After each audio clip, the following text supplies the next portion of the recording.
اعوذ باللہ من الشیطان الرجیم بسم اللہ الرحمن الرحیم السلام علیکم ورحمۃ اللہ۔ ناظرین، آج کی اس ویڈیو میں آپ کو انتہائی دلچسپ اور دل ہلا دینے والا واقعہ سنانے جا رہی ہوں۔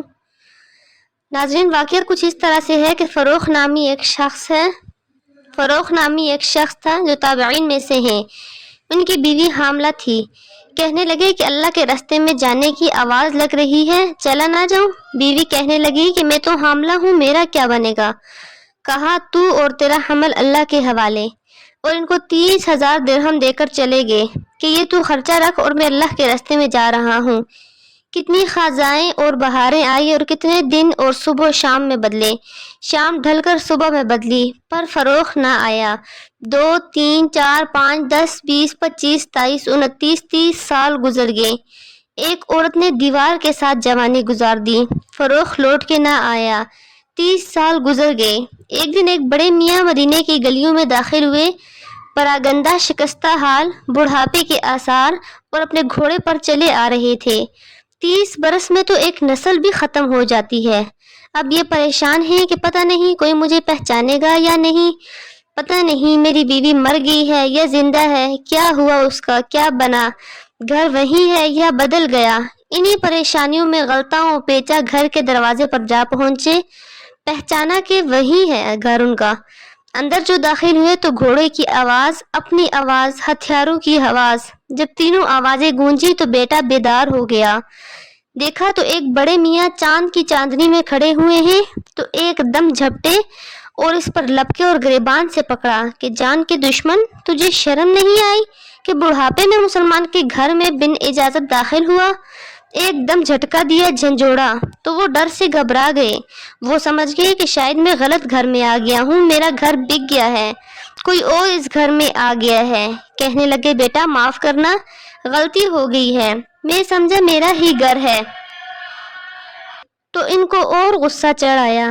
کہنے لگے اچھا، ایک تو غلطی کی اور اب گھر ہونے کا دعویٰ بھی، چلو میں تمہیں ابھی قاضی کے پاس لے چلتا ہوں، تیرے لیے اب وہی سزا تجویز کرے گا۔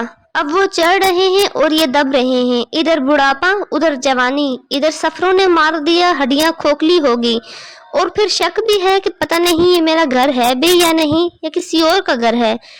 اسی کشمکش میں اوپر سے ماں کی آنکھ بھی کھل گئی۔ اس نے کھڑکی سے دیکھا تو فروخ کا چہرہ بیوی کی طرف اور بیٹے کی پشت ماں کی طرف تھی، تو 30 سال کے دریچے کھل گئے اور بڑھاپے کی جھڑیوں میں فروخ کا چمکتا چہرہ نظر آنے لگا، اور اس کی ایک چیخ نکلی کہ اے ربیہ، اور ربیہ کے پاؤں تلے تو زمین نکل گئی کہ یہ میری ماں کو کیا ہوا۔ دیکھا تو اوپر کھڑی ہوئی، کہتی ہے کہ اے ربیہ، تو بیٹے نے کہا کیا ہوا ماں؟ ماں نے کہا تجھے پتہ ہے کہ کون ہے؟ بیٹے نے کہا نہیں پتا۔ ماں نے کہا اے ظالم، باپ سے لڑ پڑا، یہ تو تیرا باپ ہے جس کے لیے تیری ماں نے جوانی گزار دی، اور اس کی رات میں دن میں رات ڈھل گئی، رات میں دن ڈھل گئی، بال جس کی چاندی کے بن گئے، یہ وہ ہے تیرا باپ جس کے لیے میں نے ساری زندگی کاٹ دی۔ ربیہ رو دیے، معافی نامے ہو رہے ہیں، باپ سے معافی مانگی، رات کارگزاری میں گزر گئی۔ فجر کی اذان پہ اٹھے، کہنے لگے کہ ربیہ کہاں ہے؟ کہا کہ وہ تو اذان سے پہلے ہی مسجد چلا جاتا ہے۔ تو جب یہ گئے، نماز ہو چکی تھی، اپنی نماز پڑھی، روزہ اطہر مسجد سے باہر ہوا تھا کہ آکے صلاۃ و سلام پڑھنے لگے۔ پڑھتے پڑھتے جو مسجد کی طرف نظر پڑی تو یوں مجمع بھرا پڑا ہے اور ایک نوجوان حدیث پڑھا رہے ہیں۔ دور سے دیکھا، نظر کمزور تھی، پتہ نہ چلا کہ کون ہے، ادھر ہی پیچھے بیٹھ گئے اور سننا شروع کر دیا۔ جب حدیث پاک کا درس ہو رہا ہے تو میں خاموشی سے سن لوں۔ تو جب وہ فارغ ہو گئے تو برابر والے سے کہنے لگے کہ بیٹا یہ کون تھا جو درس دے رہا تھا؟